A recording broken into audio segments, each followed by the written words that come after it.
Hi everyone, welcome back to Here's My Story. Today we're going to explore the story of Jem, who is an international Fulbright student here in the Old Dominion University. She is doing her Ph.D. In ecological sciences. She studies fishes. She has previously studied in Australia. She is a big advocate for international students and also a mom. So she has a lot of wisdom and a very interesting story to share. I hope you all like it. Enjoy!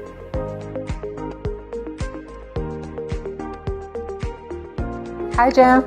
Hi, Angelica. Thank you so much for being here today. I'm very happy to interview you and ask you a couple of questions about your story.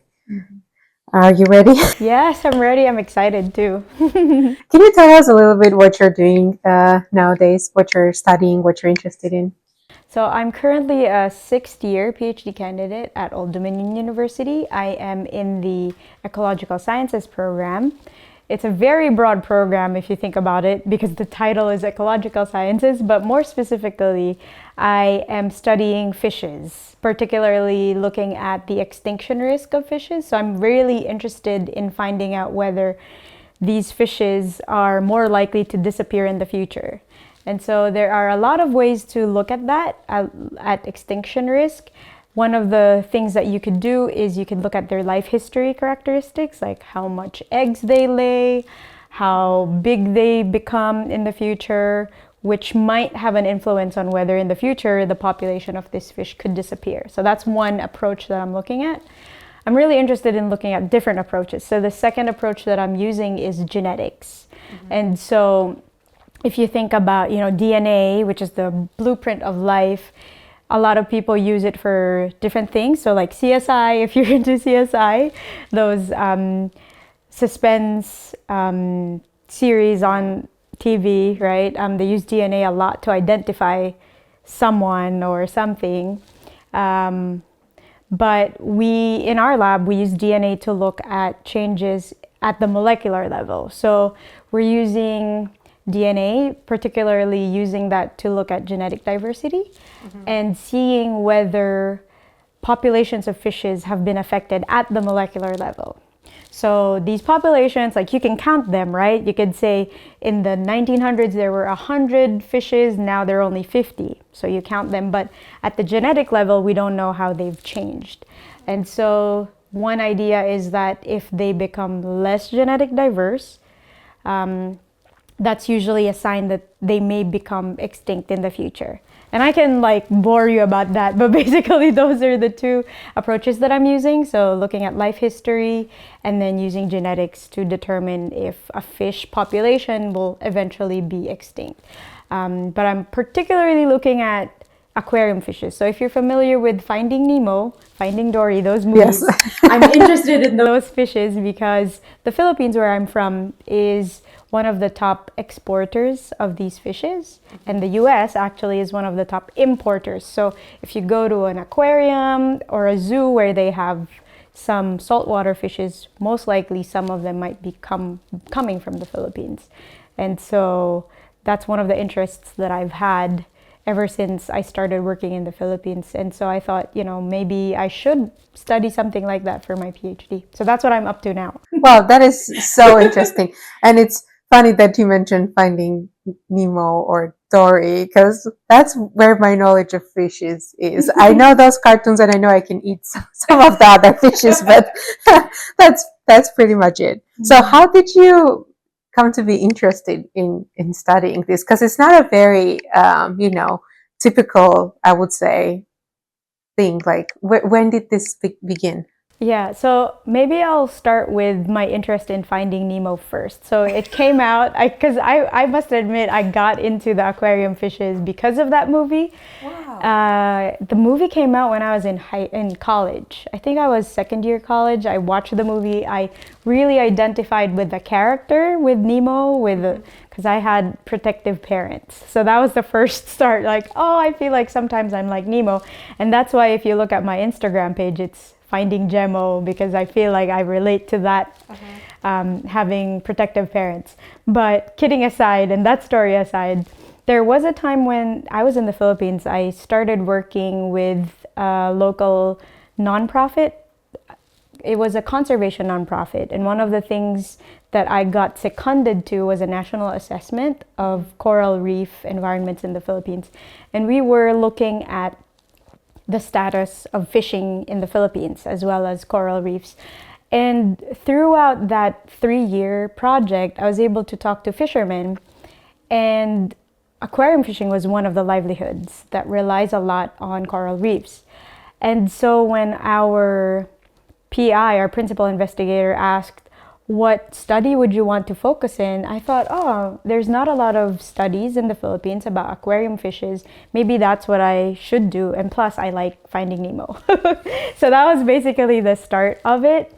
And when I was trying to look for a project after that, since I was thinking of doing a project for my PhD, so this was after the project, I thought maybe I should look more into that aspect of aquarium fishing, since, as I've mentioned earlier, the Philippines is a top exporter. And the Philippines also, and I tell this to everyone that I know, we have the most number of fish species in a small area, per unit area. So comparing it to other countries, for example, Indonesia has many coral reef fish species, but they have a vast area. But the Philippines, with 7,641 islands per unit area, if you look at how much species you find in that small area, we have the most. And so if you think about it, all these islands rely on the coast for food, for livelihood. And so it's but fitting that we protect, these fishes. So there's a lot of research on food fish, but not a lot of research on these marine ornamentals or aquarium fishes. And so that's why I got more interested in it. And so when I was applying for the Fulbright, for the other scholarships, and looking for a project to work on, that was top of my mind. Incidentally, there was this professor who's now my supervisor, Dr. Carpenter. He has a project called the Philippines Pyre Project, and it looks at collections of fishes that were taken by the Smithsonian in the Philippines in the 1900s. So if you could imagine, these are fishes in jars stored in the Smithsonian, older than you and me. And they are looking at the changes in genetic diversity for these fishes. So there's a snapshot of the DNA, which I mentioned to you earlier that we're trying to get. Snapshot of the DNA from the 1900s, and we're trying to go back to the same places, get the same fishes, and then compare how these fishes have changed at the genomic level. And so my subset of all those fishes are the aquarium fishes, because I think it'll be really cool to see whether there has been any change in these fishes spanning 100 years. I think usually most of the studies are like 10 years, 50 years, but I don't think I've read anything yet that has like 100 plus years of changes also at the genetic level. So when my supervisor said, hey, I have this project, if you get a scholarship to go to ODU, maybe you can work on that subset of fishes that you're interested in. So I think everything just lined up pretty nicely. I got accepted to ODU, I got a scholarship as well, and now we're here, we're talking. That's wonderful. Yeah. I feel like I'm learning so much about you, but also about the fishes. So I have a question. So once you see that there is, for example, a change in their DNA, is there anything that you or other scientists of that field can do, or is it just we're just observing and recording that? Yes, that's a really good question. So the first thing that could be, I guess, that we could use this information on would be for conservation priorities. So for example, if you have one of the fish species that is showing that it might be extinct in the future, then maybe we can prioritize that fish species. And so that's one application that we could have that. Right now, there are not a lot of projects or studies that really show what the impact has been on these fishes. We only have like counts. So they decreased in biomass, they decreased in abundance, but looking at things at the genetic level, kind of gives you a more in-depth opportunity to look at how things have changed for these fishes. The second application that I could think of is if we are able to do this, there are a lot of museum specimens. So like I said, these fishes that we're looking at are stored in the Smithsonian. And so all around the world, there are fishes like this that are stored in ethanol, which is a good preservative as opposed to formalin, because sometimes if you use sometimes some people use formalin and that really disintegrates the DNA, and so you can't really study it. But if we are successful in sequencing the DNA of these old specimens, then that opens up another, opportunity and a new method for us to study how things have changed over the last few hundred years. I know some people have done they have sequenced DNA from dinosaurs, from fossils. If you look up ancient DNA, that's what they do. But we're looking for our project more just historical, so it's quite different. And so, in terms of the methodology, that's a breakthrough, cutting edge opportunity for us to look at those. Mm-hmm. Yeah. That's very interesting. And can you, just going a little bit back, you said that you watched Finding Nemo when you were in college, and then you found this nonprofit and you were involved in their project. What were you studying in college at that point when you first became interested? Yeah, so I studied environmental science. I had this pressure from my parents to do medicine because they wanted to be doctors themselves, but it's really expensive to be a doctor. My mom ended up working still in the healthcare field. She was a nurse in the OBGYN field. And so both of them were like, we want you to be a doctor. But I didn't want to do biology because I know that if I do that, they will be really excited for me still to go into medicine. So I thought to myself, I really like the outdoors. I really like science, but I don't want to do biology. So I thought maybe environmental science would be a good field to be in, because I felt at that time when I was searching for undergraduate courses that environmental science seemed fun, and I've also felt like it would give me fulfillment. Another thing that I was considering when I was in college was that one of my professors in theology said that if you try to look for a career, you have to think of three things. It has to be the intersection of your passion, where you're needed, and what your skills are. And so I knew that I was passionate about the environment. And I knew that where I was needed was for protecting the country's resources. I knew it was environment. And then I knew that those were the skills relating to environmental science that I wanted to hone. And so that was sort of my guiding principle when I was starting out in college. I found out about this intersection concept from my theology professor when I was in second year college, and I really remember that all the way through. And so that's what I strive to do every time I am faced with a career option. Like, does it fulfill these three things for me? So what you're passionate about, where you're needed, and what your skills are. Yeah, that's a good framework if anyone watching wants to. And if you don't have, if you don't have the skills, then you should, develop those. Yeah, absolutely. And your parents, wanting you to become a doctor. You will be a doctor, but a doctor of. That's a good point. Yes, I will be. It's a slightly different kind of a doctor, but still a doctor. So, okay, you were in college. You knew you were interested, in studying the fish population, and so what happened afterwards? So I graduated in 2007, and I realized I was so tired of studying. So I wanted to work and earn my money. And in the middle of working, I guess I worked for about a year and a half. My parents said, you should try to think about doing further studies, because they thought, education is something that will really make you progress in your career. And I thought, well, at that point, I was also getting tired of working. So I was working.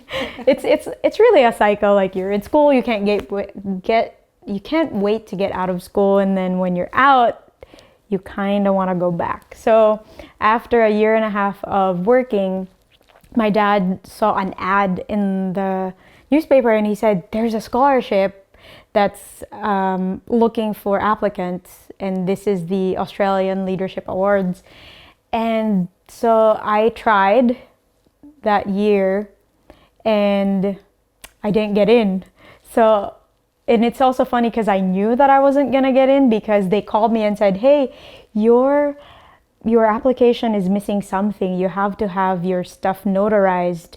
Are you able to do that before 4?" And I was like, no, I'm in the office. I can't really do it." And so I think by technicality, I wasn't able to like get in. So I thought, okay, next year I'll do it. And so next year comes, I basically just redid some of the write-ups that I did, and then added a few more based off of how I improved that year. And I actually got in on my second try. So that really pushed me into more doing environmental stuff. I was working as an environmental scientist at that point. And essentially my goal with that master's degree was really just to specialize, because I felt like when I was working, there was no way that I could specialize because I was an entry-level junior environmental scientist. So whatever project there was, that's what I was doing. So I was helping with logistics. I would sometimes help with writing, but it wasn't really, I was still a baby at that point.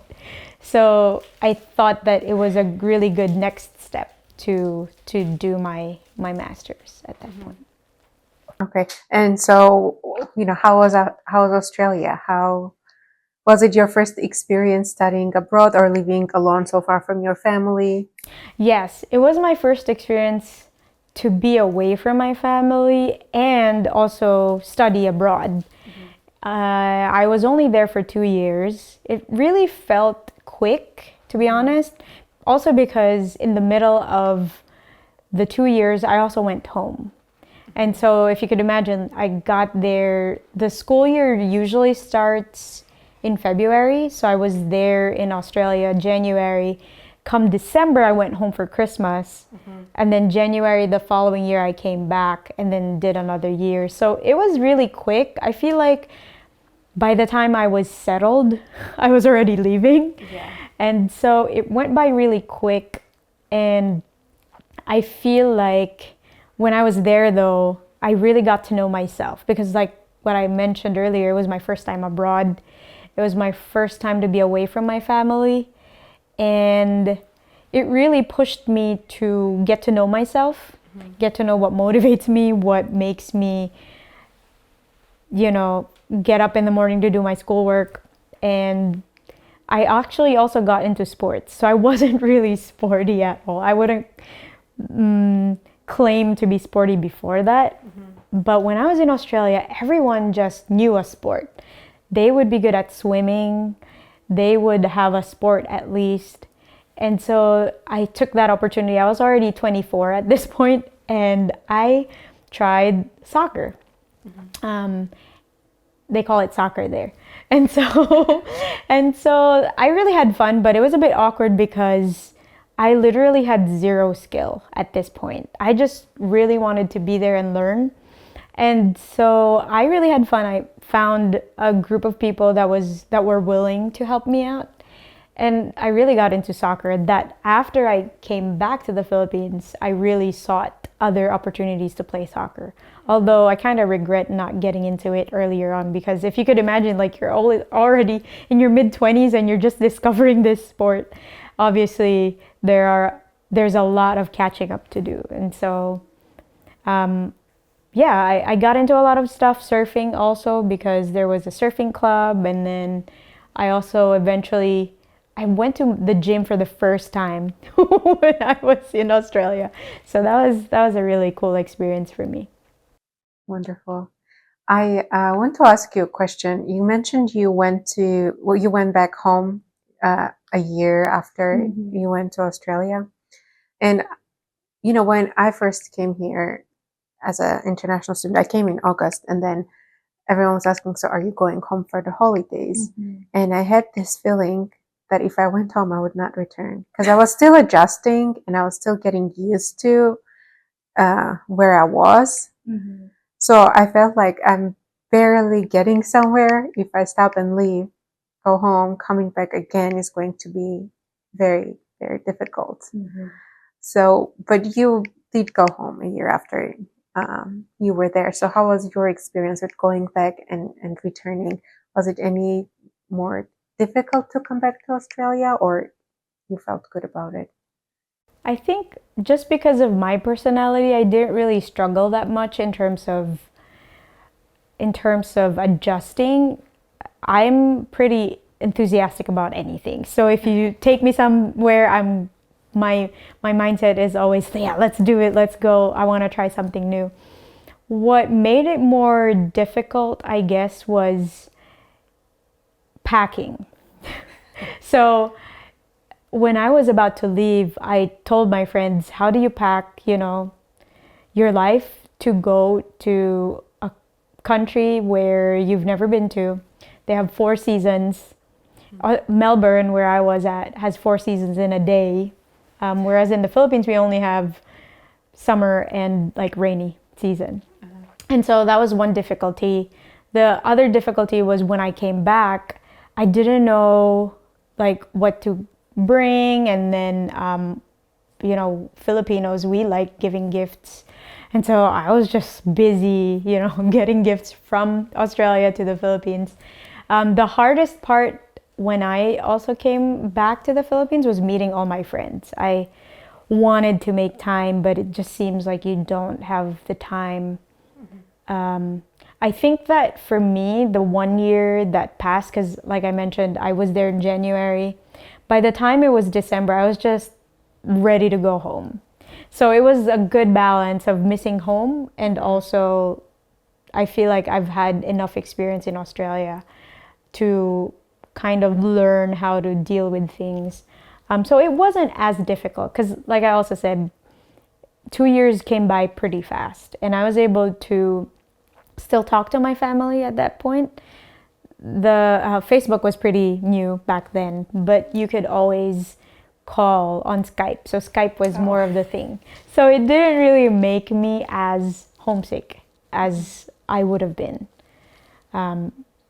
But contrasting that to my experience here, where it has been a longer period of time, I think the feeling of missing people is greater. So yeah. And for anyone thinking what should they pack or get coming here, I did make a video about it on my channel. So if you want to go back and check, we'll link it down below. I also made a checklist. I remember I did that video, because I moved to New Jersey for 3 months after being in Norfolk for 9 months. So I had to sort of repack everything. So while it was fresh in my memory, made a resource for the others. But that is a challenge because you have to fit your entire life into some suitcases and move somewhere else. That's a big challenge. So after Australia, did you go back to working when you got your master's, or were you ready for the PhD? No, so I came back and then worked. I want to say collectively the amount of work I did before I did the PhD was 8 years. So I came back from Australia, I went to the same job. Our curtain fell. It's okay.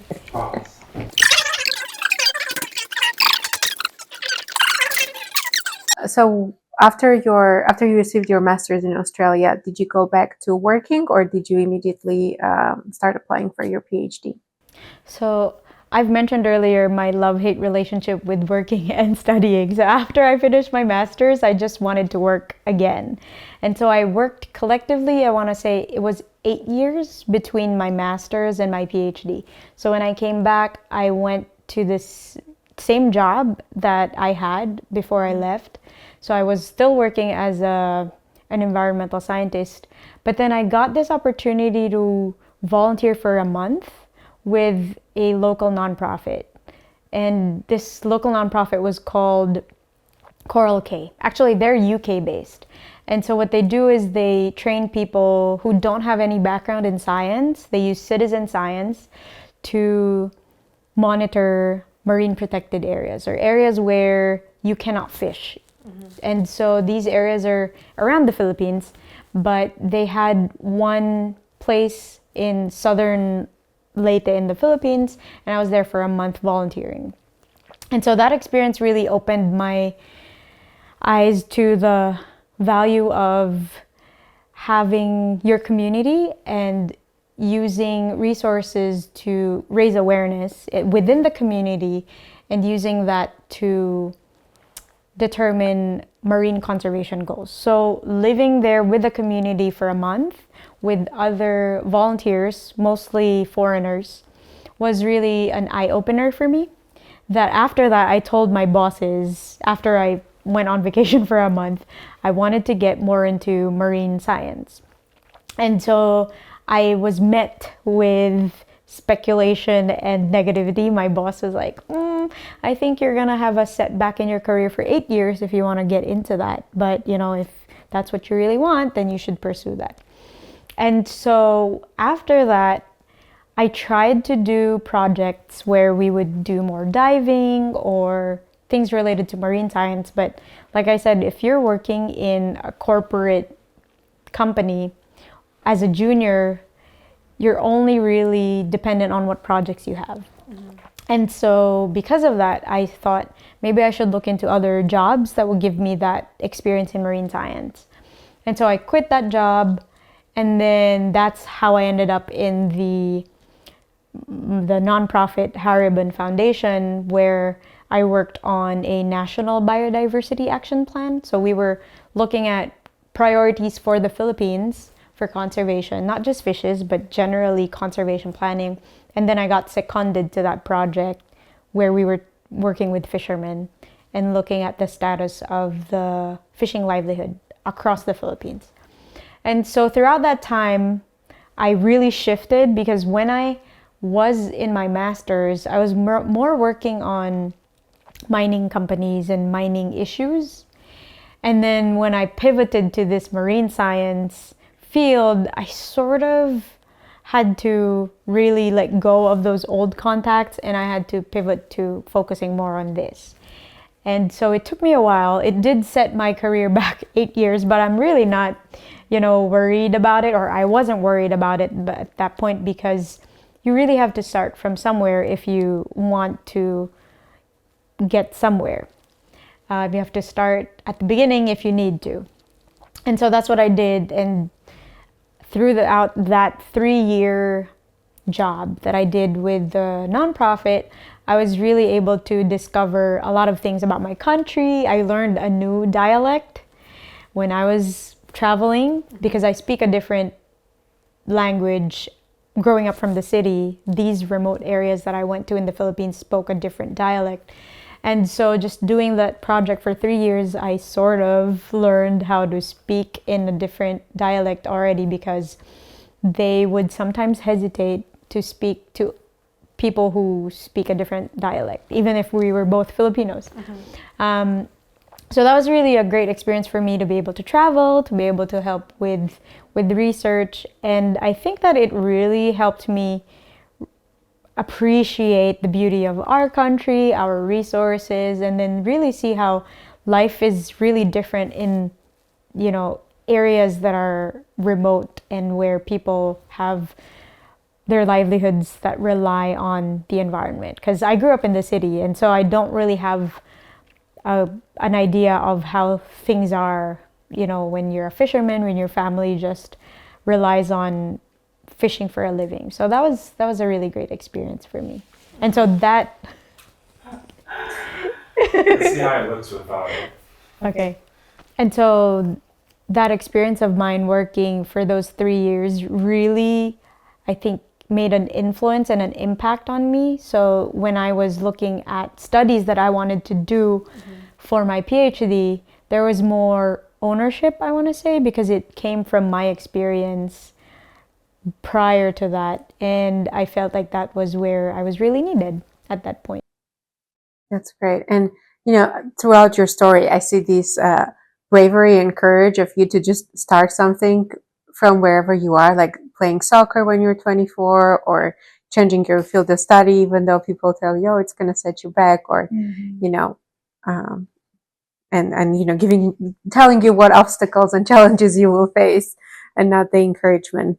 So that's a great quality that I see throughout your story. So when did Fulbright come into picture? What was that story like? So Fulbright came into the picture when I was already trying to look for scholarships. So having that experience from applying for the Australian Leadership Awards, I thought maybe I should look into another country to study in. And I looked into studying in Europe with the Erasmus Mundus scholarship, and then Fulbright also came up because it was a prestigious scholarship in the US. Ultimately, I want to say I did applications to the UK, Australia, to Europe, and then the US. And out of, I can't even remember how many PhD applications I did, probably more than 10. Wow. I got accepted to only half of that, and then half of that also from those that I got accepted in didn't have any scholarships. And so with Fulbright, my story is that, much like my Australian Leadership Awards, I tried twice. So the first time I tried was 5 years before I got it. I think at that point, I guess they can read your application and tell that you're not ready yet. And I think, to be honest, looking back at how I was 5 years before I did my second application, I wasn't ready yet at that point.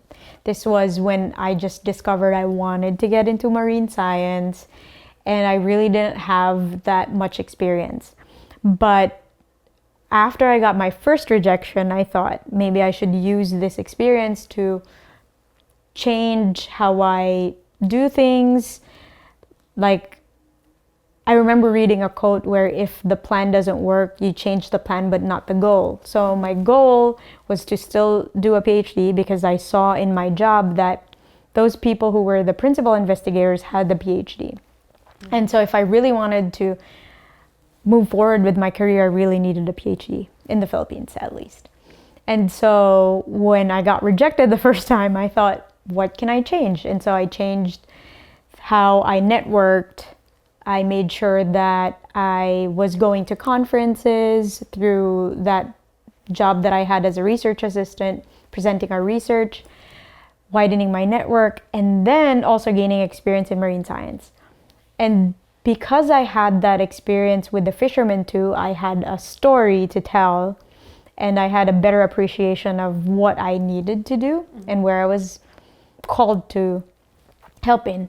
And I think that really helped. So 5 years after, I applied again. I had a better write-up and a better study that I wanted to do. And I guess, like I said, they can tell if you're ready or not. So maybe they thought, oh, she has a better application and research proposal now. And so I got in at my second try. So what I'm trying to always tell people is to never give up. If you fail the first time, try to see where you've failed and then just go for it again.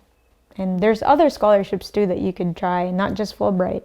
But I think it's important to always just keep going.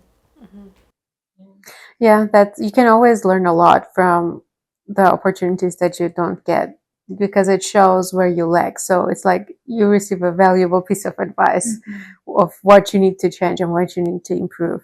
And so tell me a little bit about when you first arrived here in the US. What were your first impressions? Did you have a culture shock? You mentioned that you just love adventures and going to different places, or were you just super excited to be here and having fun? So I was excited, but I was also a bit scared because of the length of time that I was going to be here. Like I said, when I was in Australia, it was only 2 years. And 2 years, it goes by so fast. And so when I came here, I was a bit scared because it was going to be a long time. And then I didn't have any family here. So when I was in Australia, I had my godparents who lived in Melbourne. And so if I needed any help, I could always message them. I could go to their house. And so here, even though I have an aunt in California, she's in San Diego. She's a flight away in a different time zone. Hours.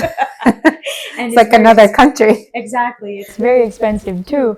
So when that was happening to me, Oh my god. Is it still okay? I don't want to take too much time. I think you guys look good with the lighting. Okay. we can That's just just, we can turn this off if it's too I just edited for outside. in the computer. Okay. Okay. Okay. Okay. So Sorry. California's another It's okay. country. You can go there. Yeah, so I was a bit scared when I came here that it was going to be a longer period of time, and then I didn't know anyone. And Norfolk, I didn't know anything about Norfolk. The only thing I knew about it was that's where ODU was. And I chose ODU mainly because of my supervisor.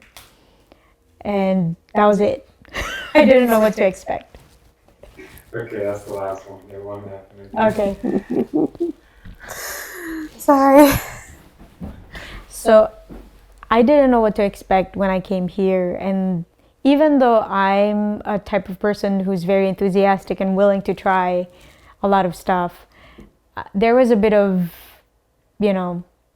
scaredness. I was a bit afraid if I'll be able to fit in.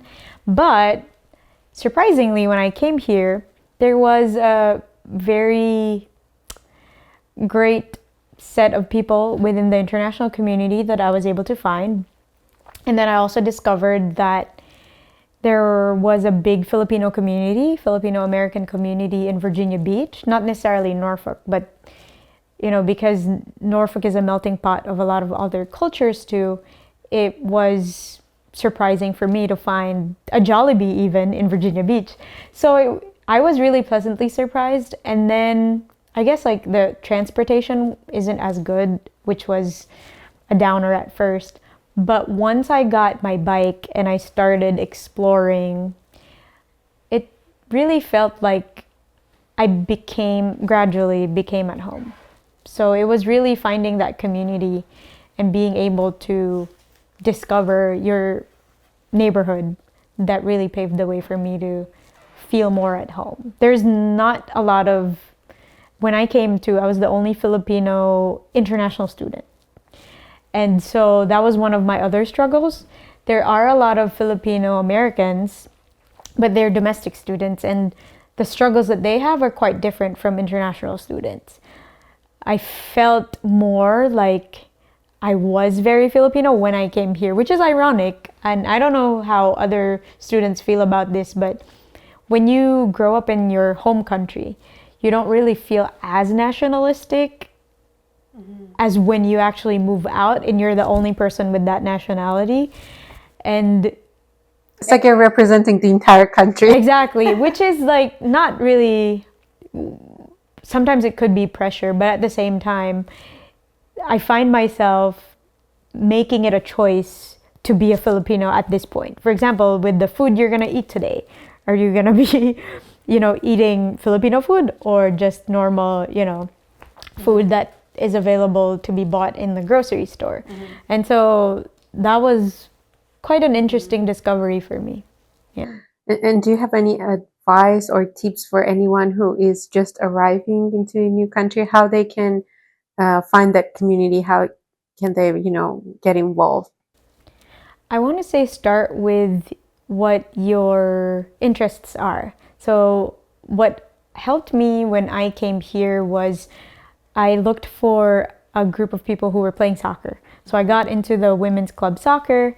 Most of them were undergrads, but at the same time, I guess when you're playing soccer, it doesn't matter if you're an undergrad or a graduate student.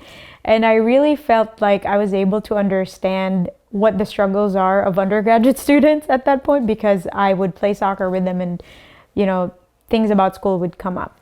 So that's one advice I would have. The second one is to look for, clubs and organizations as well that aren't necessarily what you've been involved in before, but you're interested in finding out about.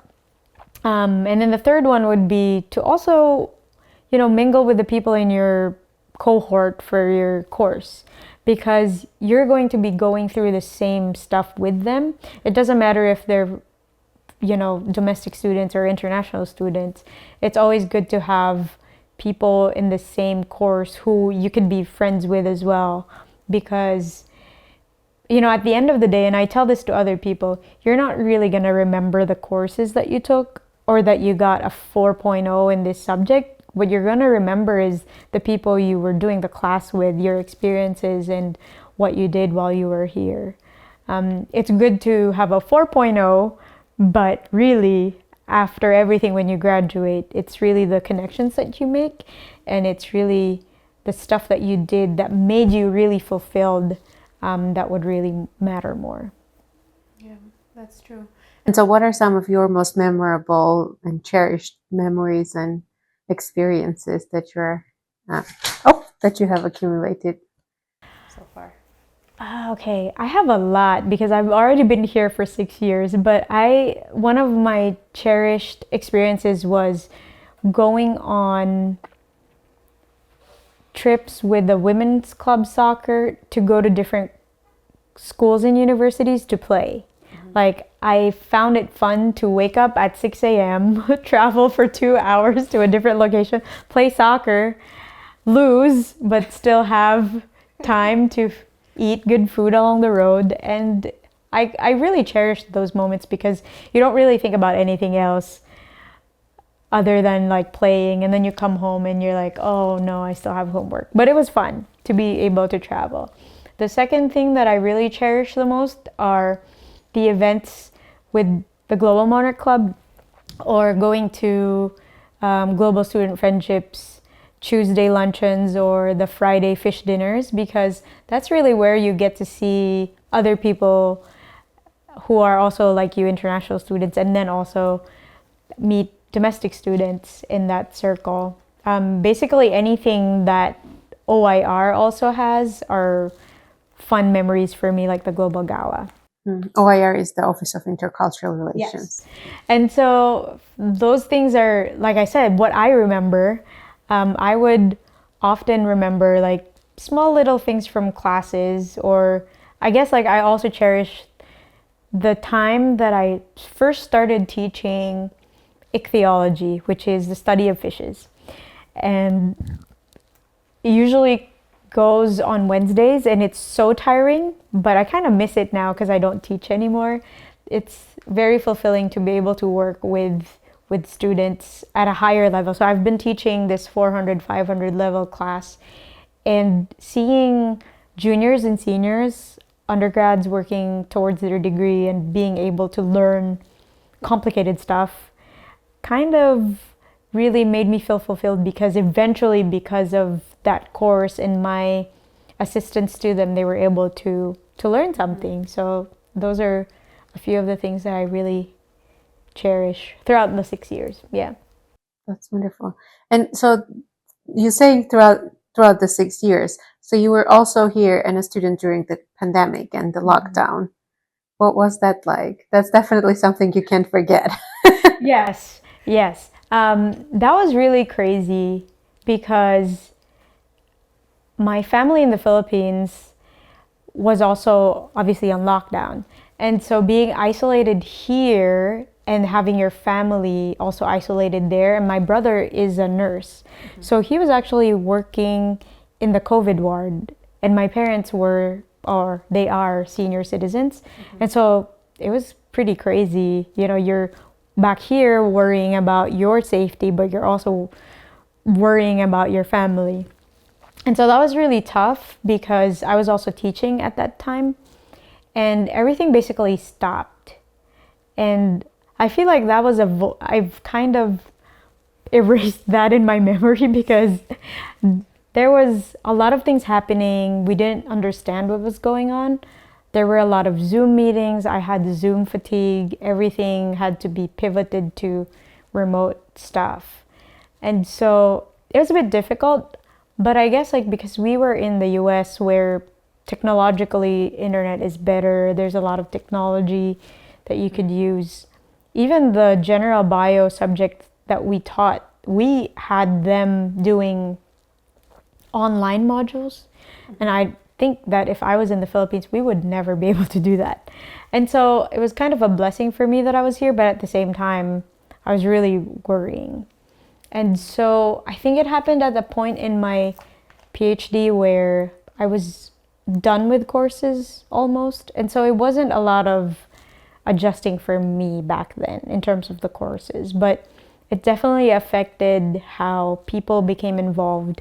So I was part of ISAB at that time, and we were trying to see how we could be assisting international students because we couldn't do face-to-face events. So that was really tough, and I'm sort of glad that it's done. But at the same time, like, there were some benefits that happened because of that. Like, we really reevaluated what was more important to us and not. I really got to know myself. Being an extrovert, I really wanted to like see people. But I discovered that I could also be more introspective and I could be productive too, even if, I'm at home. Yeah, so. Yeah, and I forgot my question. What was I had like a good question. Oh yeah, so since you mentioned ISAB, which is the International Student Advisory Board, can you also share your experience or your advice for advocacy and how you can advocate for what you or your community needs? Yes. So in terms of advocacy, I think what I've learned by being part of the International Student Advisory Board is that Being the president. being the president of ISAB, I learned that when you advocate for something, it's not always, or it shouldn't be one way, where people would just air out their concerns and that's it. I think what I've learned throughout the few years that I was in ISAB was that it's a dialogue. So, for example, what I mean by that is if you have a concern, once you voice out your concern, you have to be able to listen to the other side. That's one, because sometimes we just complain and we want things solved, but we don't want to listen.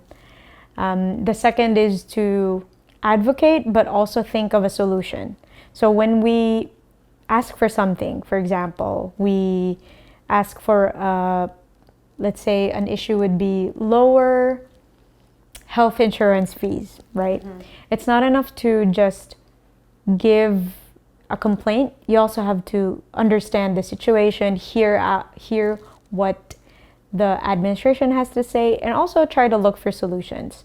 Because sometimes if you just complain without, thinking of what solution could be provided, then it's just complaining. It's not advocating. So I think that those few things that I mentioned, listening, thinking of a solution as well, and then also trying to understand the situation are very important, because without those things, it's not going to be a collaborative effort between you and other people who are who are stakeholders in your issue. And so being like a liaison between the administration and the students within ISAB, I've learned that it's not always, they're not like a genie where you have 3 wishes, you tell them and it'll come true. It's really collaborative. Yeah. It should be collaborative. Yeah. And I like how you put the difference between complaining and advocating, not just saying, this is bad, change this, but also working with them to find a point where both sides can meet. And I know I can talk to you for like the entire day, but being mindful of your time. You recently had a beautiful baby daughter. So, Isla, can you tell us how it changed your life, but also your student life, and how does that even work, having a daughter to take care of, but also PhD to complete? So, What's that like? So when I had a baby, what my professor told me was, Jem, you have to give up all your extracurriculars, like nothing, just dissertation and baby, that's it. And you had like 1,000 extracurriculars. I had a lot. And so my new extracurricular is my baby. I think, and this is just me like laughing it off because it's hilarious how I've changed from go, go, go, let's go to the next event, to, yeah, I'm gonna sit it out and just be with my baby. But I think that having a baby really made me prioritize. Like I said, when I was experiencing COVID, I tried to, prioritize as well. But having a baby now, she's my extracurricular. How it has changed would be to just, one, be more mindful and have self-care. I was told by my doctor that pregnancy is self-care, and it's true, because throughout the day, there are so many demands. I have to think of myself, my baby, my dissertation. And so I've come to be more laid back and just expect enough from myself, which is just do maybe 1 to 2 things to do a day, and that's it. As opposed to before, pre-baby, I'm like, yeah, things to do. It's like a laundry list. So I've learned to really prioritize because of her. The second one is to really cherish every moment. So within the 8 months that we've had her, she's been changing really regularly. And I'm actually glad that I'm a student right now because I don't have an 8 to 5 job that I have to be at. And so it's been a blessing, but also not a blessing because I didn't get to do any maternity leave because I'm a student. And you're a part-time part-time worker, 20 hours a week, right? I was lucky to get a scholarship, so I don't have to do teaching. But still, having to balance that with motherhood, I don't know how people have done it, and I'm just discovering it right now. And so that's the other struggle, like trying to really prioritize and still go moving forward. And so now, like I said earlier, I only have 2 to 3 to do things, list of things to do every day, and that makes it more manageable as opposed to a lot. That's wonderful. Well, good luck. I always admire how many things you do, even with, being a mother. I feel like you're doing more, just even hiking with your baby. I feel like she has been to more like outdoor adventures and hiking than, an average person, which is wonderful. It's beautiful.